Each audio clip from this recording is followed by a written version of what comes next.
Hello, Meoni here. Welcome back to another interview. We're going to be talking about this then, the future of Final Fantasy XIV. This is on the Inven website, celebrating the 10th anniversary of the Korean Final Fantasy XIV client, talking about the future of that client and the eventual 7.5 meeting of Korea, basically joining the global market. So the patches will essentially be deployed at the same time in both China and Korea. Korea included specifically in 7.5. China joined in 7.4. We're on the same patch schedule as them, so they get the same content we do. This is then about Korea and moving into that. But it's also really interesting, this one, that we've translated using Google Translate here, talking about the next expansion and some information about little sneak peeks of what could be mentioned in the next live letter and even at FanFest, right? So really exciting stuff, but also mostly centered around that, bubble of the Korean version. So with that in mind, we're going to skip a few things because there are some Korean-specific things, talking about cafes and things. Basically, this was when they sat down with them to talk about the 10th anniversary. Essentially, Yoshi P here, without going into too much detail, is very happy that they've enjoyed a 10-year-long service in a high-skilled market, talking about the difficulties of, approaching somewhere like Korea with a Japanese game. They've broken many records. They're looking forward to another 15th anniversary, a 20th anniversary, and they're happy with the support. They also mentioned that 7.5, all of the patches will be matched at the same time. So the Japanese, European, Chinese, Korean, all of those versions will be releasing 7.5 at the same time. This is basically, has some knock-on effects, which they also talked about, basically talking about the internal struggles between the different regions, the different management companies. They talked here, for example, delaying the interval between major updates by 3 weeks to increase the number of languages supported simultaneously felt like putting the cart before the horse. We tackled the challenge of how to maintain the update cycle while simultaneously expanding the number of supported languages, and both the Korean and Chinese teams worked together to resolve the issue. That simultaneous release is a result of their consistent efforts, end quote there. They do say here, Yoshi P says, however, going forward, it will be difficult to provide specific responses to each region. Exclusive content and pre-released costumes will be eliminated. That is a big one to take from this. Instead, we will all move forward together as one global community. It took a long time to prepare, but it will be realized soon. Thank you for your patience, end quote. So a lot of the things that, you might be annoyed at, like the Korean exclusive glamours and things like that, mounts that you see, in theory, those should be gone, and they should just be all releasing globally at the same time. So that's a positive thing to take from that. They do talk about here, like Yoshi P talks about the difficulty with live letters and trying to surprise people with information about future, patches and expansions. Yoshi P says, I haven't tried the live letter yet, so I don't know. I'm going to try various things. I've started providing the PowerPoint presentations for the live letter to the Chinese and Korean teams before the broadcast. This is provided 3 days before the broadcast. Even after that, revisions are made up until the actual broadcast. Furthermore, because there's no script at all for those, providing a script in advance is impossible. Even in Europe and the US, we receive PowerPoint presentations and can only guess what we'll talk about. I can imagine what I'll say, but I have no way of knowing what I'll say. That's what a live letter is. So I think that it would be a good idea to mirror live letter and have a live broadcast with Korean interpretation and conversations with users. Or I think it would be nice to revisit the broadcast the day after. We could also leave new information to live letters for the Korean-only broadcast right after the patch. We're trying out various formats and gathering feedback before deciding. Nothing has been decided yet, and you might think we could write a script in advance and just hand that over to Global Operations team, but I think that's boring and I don't want to do it, he laughs, end quote. I mean, that's another thing going forward. How are they going to tease upcoming things, right? The theory here is that past the live letter, there'll probably be another broadcast that's Korean or Chinese only that has extra details that were omitted from the English, the global, the European and Japanese live letter, essentially, the rest of what we normally have, a typical live letter from Producer Live, part 90 it will be, right? The next one. So, do I like the idea of that staggered information? Yes, but I also don't like the fact that we are now having to reach into other regions' websites, social media platforms to get that information. It's going to make actually making content for this game a lot more difficult if they go that direction. But at the same time, I suppose more information is good, just as long as they don't cut too much out of the usual live letter format, because if they do, a lot less people are going to be as interested by the things that they reveal if they know that things are going to be revealed to other regions. You know what I mean? I personally think they should just have the one live letter and just translations after the fact. That's just my opinion. That way you can fit all of the information in at once without having to cut content from that or, drip feed content. It's still not going to change the patch cycle, is it? The patch is still going to happen, months between. So that's my opinion, but there we go. They also talk about fan festivals, the idea of holding fan festivals in all global regions. Yoshi P says it's realistically impossible to complete 5 regional fan festivals before an expansion pack. Our main business is servicing and developing games, and fan festivals require significant operational costs. China announced that patch releases will be synchronized with 7.4 and Korea with 7.5. Fan festival schedules have already been announced for North America, Europe, and Japan. However, China and Korea prioritize catching up, end quote. So, yeah, talking going forward, things might be different, but at the moment, there is only going to be the 3 fan festivals, but presumably in the future, we could see that expanding out. Yoshi P says, furthermore, 8.0 hasn't been officially released yet. Even if 9.0 were to arrive, there are still 8.x patches ahead. If we were to hold and plan fan festivals in 2028 and 2029, things could change. There's no telling what the future holds. For now, China and Korea have prioritized catching up with the patch releases. And obviously here saying that, this is a possibility in the future. And Yoshi P says, I hope we can have something like a Final Fantasy XIV World Cup, end quote. We'll have to wait and see how that goes, but the priority is trying to get all of those regions caught up at the moment and then planning for fan festivals after the fact in the future. So we'll see what happens. I'm sure they will probably end up doing more fan festivals for different regions. The next question was, Final Fantasy XIV is available in many countries and Korea doesn't seem to be at the top in terms of user numbers.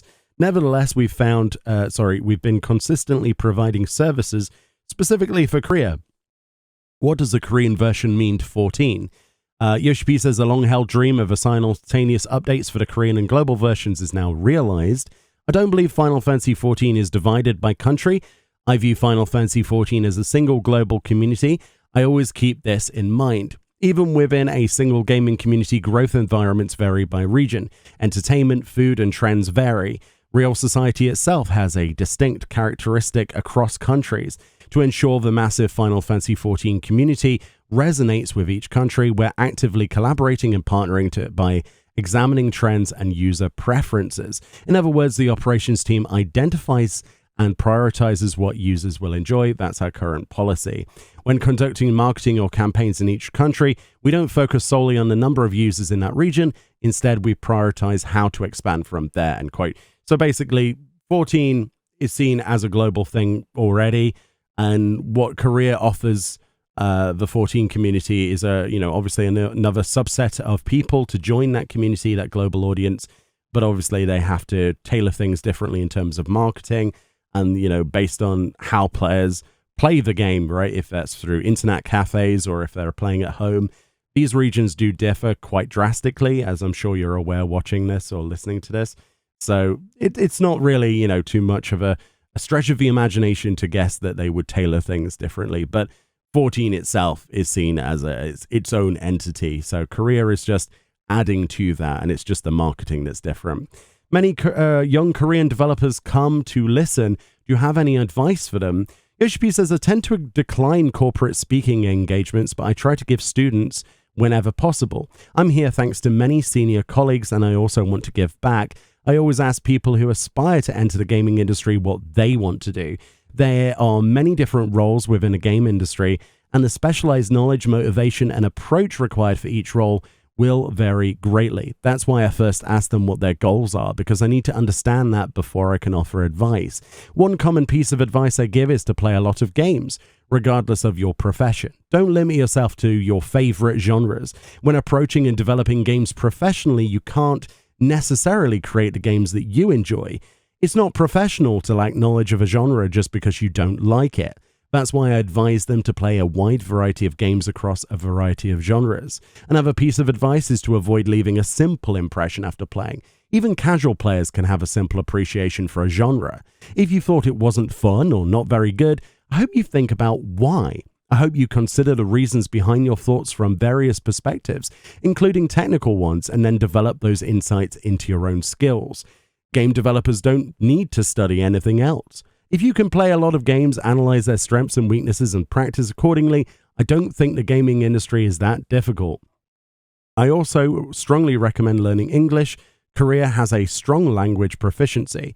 I hope you don't limit yourself to Korea and leverage your deep knowledge of online games to expand globally. Think about how you'll compete in a global gaming industry and work hard, end quote. I mean, that's some solid advice, because if you look inside of a bubble and you only look inwards, you're never going to expand your game to different audiences, right? Look at certain franchises for, just for reference. In my opinion, at the very least, Call of Duty, the mainline games do have that repetitive, kind of the same game each time, or probably a better example would be FIFA, right? The lack of real originality, the lack of advancement in that. It's very minor jumps. So I think Yoshi P is right to actually be more successful as a game and to expand that is a really positive thing to look outwards, play other games, be influenced by this, especially in an MMO market, importantly. Look at World of Warcraft or any other example. Final Fantasy XIV is a great example of a game looking at other games and analyzing what works and what doesn't work and trying to incorporate their own version of that. Warcraft especially, right? That's what you need to do to succeed, to give people what they like and take away what they don't like. So, yeah, solid advice. There's also talk about a previous event that Yoshi P visited called G-Star. They talked about how basically people are often worrying about Yoshi P to the point where last week he says, I found about 4 bags of nutritional supplements on my office table. Upon checking, I found out they were gifts from users, end quote. People are obviously going to be concerned about the front man, effectively, of the band that is Final Fantasy XIV, looking tired sometimes. And it's a natural thing. The man is busy. The entire team behind him is probably equally as busy, traveling around the world multiple times. Adding the suggestion of more fan festivals is only going to add to that. They're only mortal at the end of the day, and this just happens. But people are concerned, and it's kind of cool. They also talk about the grand opening of Chinese and Korean cafes. We're not going to go into that. Just know that there's a new permanent location in Korea, as well as China, that are opening up, which are basically the Eorzea Cafe that's quite famous in Japan for having, a place for people to go and meet up outside of a game and get Final Fantasy related drinks and food. The same thing is happening in those two regions as well. And these are permanent things. There's quite a lot of talk about this. Again, it's not something that I want to dwell on. They are really cool, but I'll link this in the description if you want to go read it yourself. Next up, we do talk about merchandise very quickly. Final Fantasy XIV merchandise is moving beyond simple gifts to encompass a variety of lifestyle items. I'm curious about this direction. Yoshi P's, there are 2 main reasons for expanding collaborations with lifestyle brands. First, our stable service track record of 10 to 15 years has increased our brand credibility, making us recognized as a worthy partner even in high-end brands and non-gaming sectors.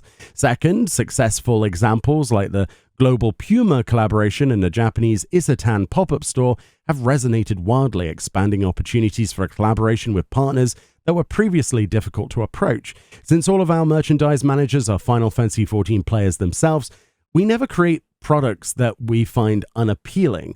I think that this is a result of our constant pursuit of our goal of making Final Fantasy XIV a part of everyday life, even outside of a game itself. So yeah, the idea of expanding, and this is something that comes with that kind of pedigree, right? Next, we have a question. Will we see the Primals perform in Korea? There we go. Yoshi P says, for Primals, Soken's schedule is the biggest issue, he laughs. If a festival or a music industry representative invites us, we'll probably happily jump on board.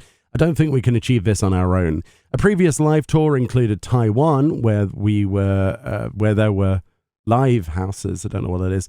That's why the offer came in, and it was feasible. Doing it alone in Taiwan would have been impossible due to the deficit. I'd like to hear from anyone in the Korean music industry who's reading this article, end quote. Okay. So yeah, they're open to it, but it's a lot of extra work otherwise. What are the main topics you'd like to discuss, and what feedback are you hoping to hear during your visit to Korea? Okay, this is interesting. When meeting users in any region, I don't want anything specific. I want to hear honestly what they're thinking. Whatever it is, however, playstyles and preferences differ subtly by region. I think China and Korea have a strong tendency to customize their characters. Korea probably has the highest per player consumption of magic potions or Fantasia in the world, he laughs. So I'm looking forward to getting feedback on character customization, designed costumes, and decorative elements. I used to think Korea was a market where PC gaming was overwhelmingly prevalent, but things have changed a lot since then. So I want to hear honestly what environments users typically play in, how much time they spend on 14 per week, and their login and break patterns. Seeing data alone is different from hearing it in person. While I'm looking at data like what environments they play in and how much they play each day, I'd appreciate hearing honest stories. Final Fantasy XIV is now moving forward into its next decade. We have a fan festival planned, and we have some pretty big announcements lined up. With the determination to embark on a second iteration, we're rethinking everything from scratch to evolve the game with new goals. In that regard, a crucial consideration is the user's available time. With limited available time, I'd like to hear about things like how long they can log in, how much they play after logging in, and what they do. I think the game needs to adapt to that. Obviously, available time will vary by country, so I'd like to hear directly from users. MMORPGs are a genre that requires a lot of time, so I don't think they're well suited for today's times. Many pioneers have already played for a long time, and catching up requires a significant investment of time, which is difficult. I don't think it's acceptable to not experience the joy of a game unless you invest hundreds of hours. Conversely, if players have something to look forward to every time they log in, and if they receive the satisfaction that matches those expectations, I believe the MMORPG genre will continue to be beloved and continue to thrive. Final Fantasy XIV aims to achieve this, so from this perspective, I'd like to hear more from you, end quote. So what started off as just, what do you expect from Korea? Oh, I want honesty. Now it's like, well, we're moving into this next decade, and the next fan festival, we've got some pretty big announcements here. With the determination to embark on a second iteration, we're rethinking everything from scratch to evolve the game with new goals, end quote. Like, that sounds like the sort of talk you would have from 1.0 to A Realm Reborn.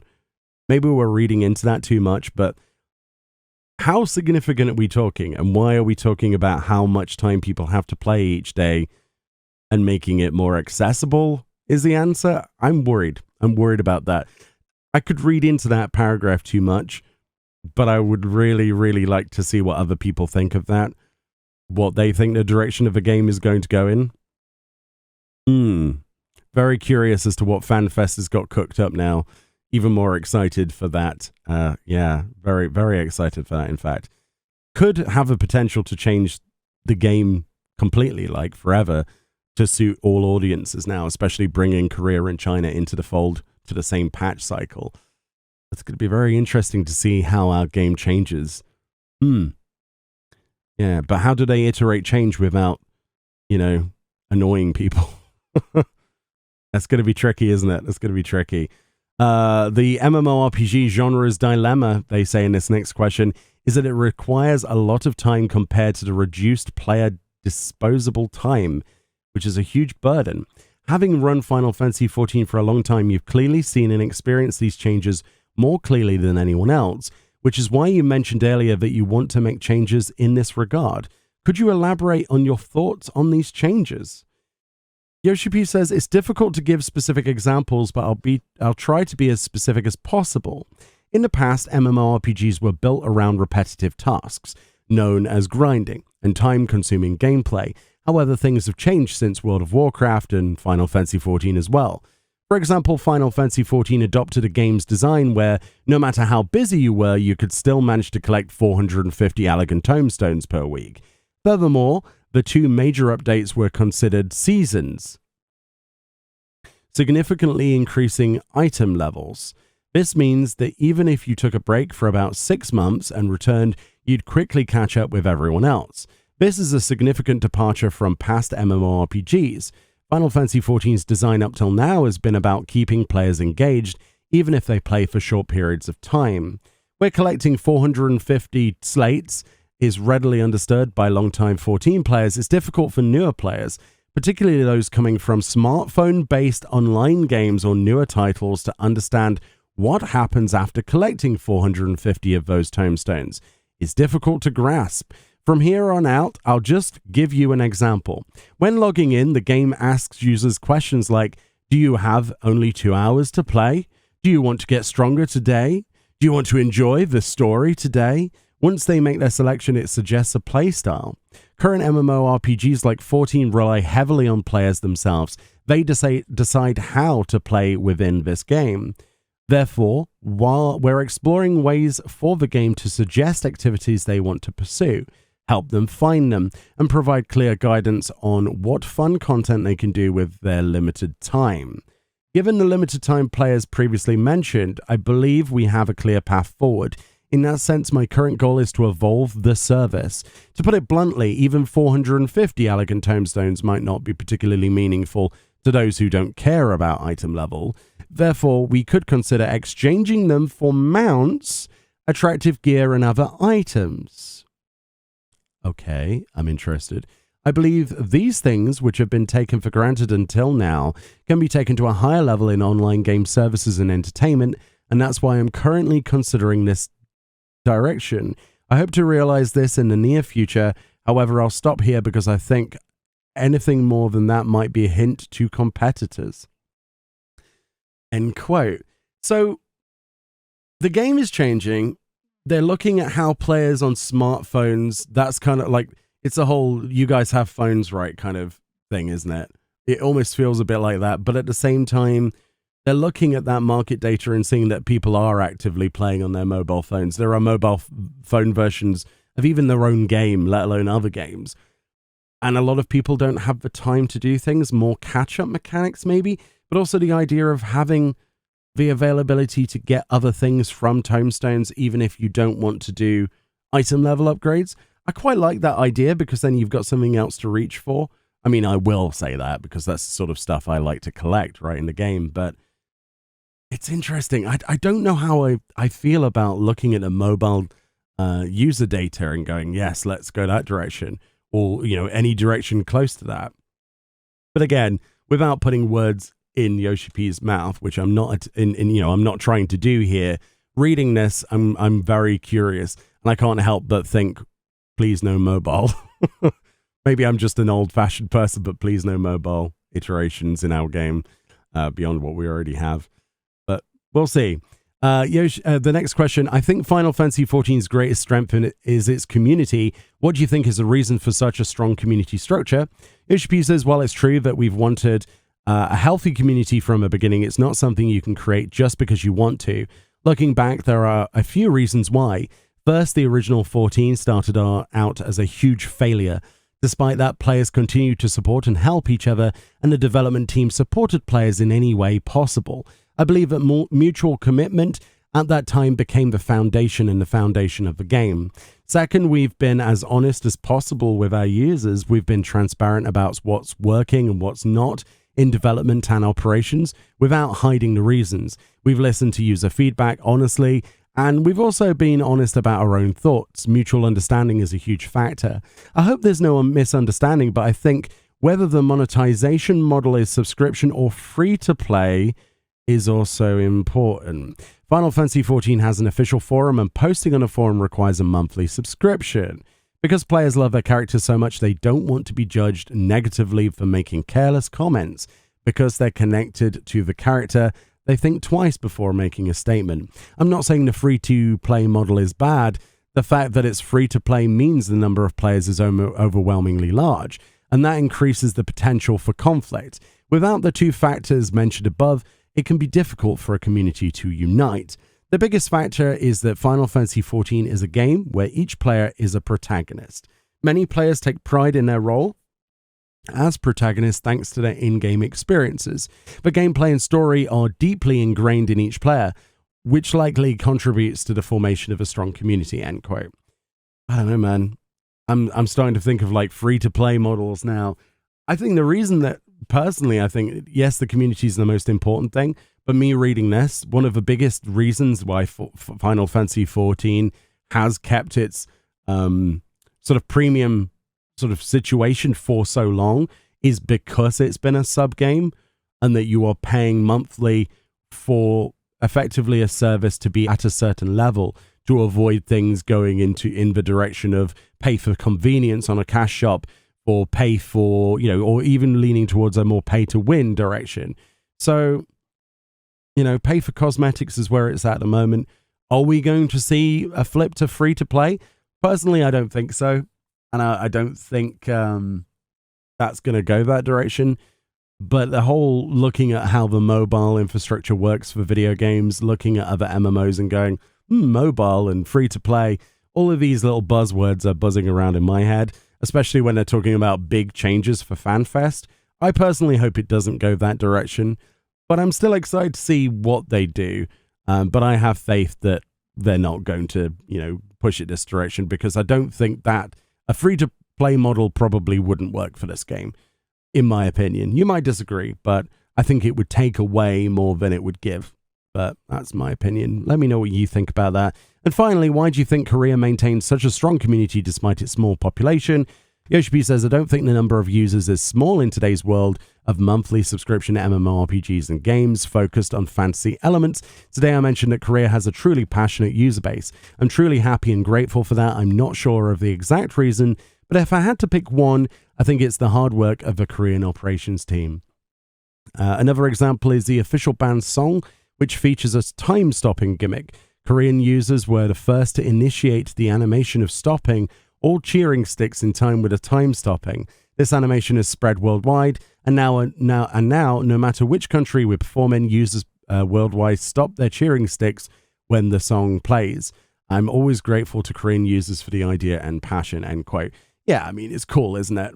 The more people get their hands on the game, ultimately the better in terms of regions.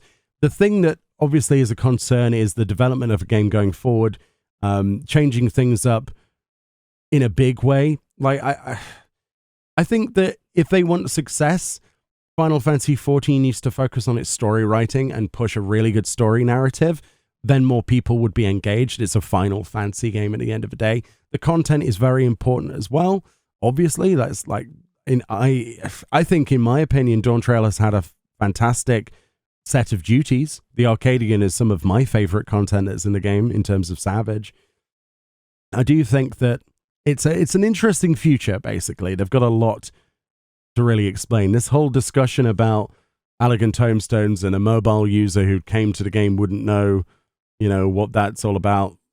Yeah, well, maybe they should adapt as a user to how it is in our game. But the idea is that they would change the way that the game is for more people to access it. Accessibility can sometimes be construed as, in other games and other development teams, as an excuse for homogenization, to lower the skill threshold for certain things, to easy accessibility. Catch-up gear, I mean, elegant tomestones have always been there, right, as a catch-up mechanic. Are they going to be changing that entire system, or are they going a completely different direction? There are lots of things to talk about from this, and quite honestly, I don't think anybody could read this and have a solid opinion on what direction they're going to go on. So let me know what you think about this. I'm excited for something new, but also at the same time, it is a little bit terrifying, isn't it? How drastic are they going to go? They did talk about it akin to a second Realm Reborn, effectively, right? Without saying it directly. So we'll have to wait and see. Anyway, cracking interview. I'll link this one in the description of the video, especially if you want to go read up about the cafes and things like that, and more of the career-related 10th anniversary things. Thanks to Inven.